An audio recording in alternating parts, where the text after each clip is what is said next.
नमस्कार विद्यार्थी मित्रांनो, जर तुम्ही शिक्षक भरतीची वाट पाहत असाल तर तुमच्यासाठी एक अत्यंत महत्त्वाची बातमी आहे।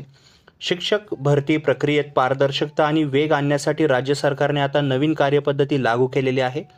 आता पवित्र पोर्टलशिवाय कोणत्याही संस्था स्तरावर होणाऱ्या भरतीला मान्यता मिळणार नाहीये। आजच्या व्हिडिओमध्ये आपण पाहणार आहोत की भरती प्रक्रियेवर लक्ष ठेवण्यासाठी कोणती नवीन समिती स्थापन झाली आहे, पवित्र पोर्टलमध्ये नेमके काय बदल झालेले आहेत आणि या बदलांचा तुमच्या करिअरवर किंवा येणाऱ्या परीक्षांवर काय परिणाम होईल। तर व्हिडिओ जो आहे तो शेवटपर्यंत पहा। चॅनलवर नवीन असाल सबस्क्राइब करा।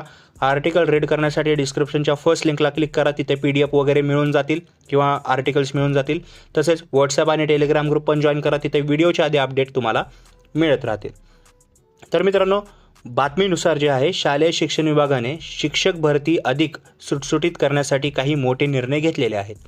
आता हे मोठे निर्णय काय आहेत तर बघा, उच्चस्तरीय समितीची देखरेख करण्यासाठी जे आहे न्यायालयाच्या आदेशानुसार आता एक उच्चस्तरीय समिती संपूर्ण भरती प्रक्रियेवर लक्ष ठेवणार आहे। यामुळे भरतीमध्ये होणारे गैरप्रकार जे आहे ते थांबण्यास मदत होईल। दुसरा आहे, पोर्टलशिवाय कोणत्याही खाजगी संस्था स्तरावर होणाऱ्या भरतीला अधिकृत मान्यता दिली जाणार नाही। सर्व काही पवित्र पोर्टल मार्फतच होणार आहे।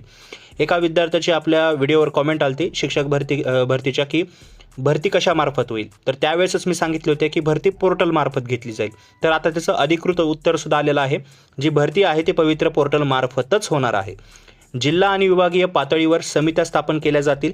शिक्षकांच्या सेवा माहितीची म्हणजे जी सर्व्हिस इन्फॉर्मेशन असते त्याची पडताळणी आता अधिक काटेकोरपणे केली जाईल, जेणेकरून चुकीच्या नोंदींना जागा उरणार नाही। या प्रक्रियेत पारदर्शकता वाढवण्यासाठी काही कडक नियम केलेले आहेत। जसं पोर्टलवर माहिती अपडेट ठेवण्याची जी मुख्य जबाबदारी आहे ती आता संबंधित शिक्षणाधिकाऱ्यांवर असेल। पात्र ठरलेल्या उमेदवारांना ठराविक मुदतीत नियुक्ती जे आहे म्हणजे आदेश असतील, अपॉइंटमेंट ऑर्डर्स मिळणे आता बंधनकारक असेल आणि त्याची नोंद पोर्टलवर करणे सक्तीचे केलेले आहे। राज्यस्तरीय नोडल अधिकारी आणि शिक्षण संचालकाच्या मार्गदर्शनाखाली हे सर्व प्रक्रिया जी आहे ते राबवली जाईल। आता आपण पाहूया की या बदलांमुळे भविष्यात काय संधी निर्माण होतील। समजलं तुम्हाला पूर्णपणे पॉईंट्स? तर बघूया की भविष्यात याच्या काय संधी निर्माण होणार आहेत। तर बघा, पारदर्शकता आपल्याला पाहायला भेटेल। वशिलेबाजी किंवा भ्रष्टाचाराला आळा बसून केवळ गुणवत्तेच्या जोरावर तुमची निवड केली जाईल। नवीन समित्यांमुळे रखडलेली भरती प्रक्रिया आता वेळेत पूर्ण होण्याची शक्यता वाढलेली आहे। आता एक सल्ला राहील तुम्हाला की तुमची सर्व कागदपत्रे आणि शैक्षणिक माहिती तुम्ही अपडेटेड ठेवा। पवित्र पोर्टलवर सातत्याने लक्ष ठेवायचीही गरज नाही। तुम्ही आपल्या चॅनलला सबस्क्राइब करू शकता आणि तुम्ही पवित्र पोर्टलवर जे आहे प्रोफाईलमध्ये कोणती चूक राहणार नाही याची तुम्हाला स्वतः काळजी घ्यायची आहे। संच मान्यतेनुसार रिक्त जागांची माहिती लवकरच जाहीर होऊ शकते, त्यामुळे अभ्यासात सातत्य ठेवा। म्हणलं जात आहे 7,500च्या वरील ज्या आहेत त्या जागा ज्या आहेत भरल्या जातील।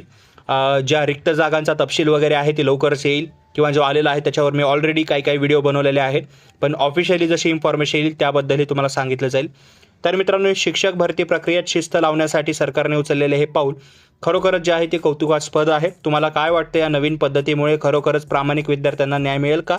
तुमचे विचार आम्हाला कॉमेंटमध्ये नक्की कळवा। अशा शैक्षणिक अपडेटसाठी आपल्या चॅनलला सबस्क्राइब करा आणि हा व्हिडिओ आपल्या शिक्षक मित्रांसोबत जे आहे ते नक्की शेअर करा। मी मिळतो तुम्हाला पुढच्या व्हिडिओमध्ये। तोपर्यंत व्हिडिओ पाहिल्याबद्दल धन्यवाद।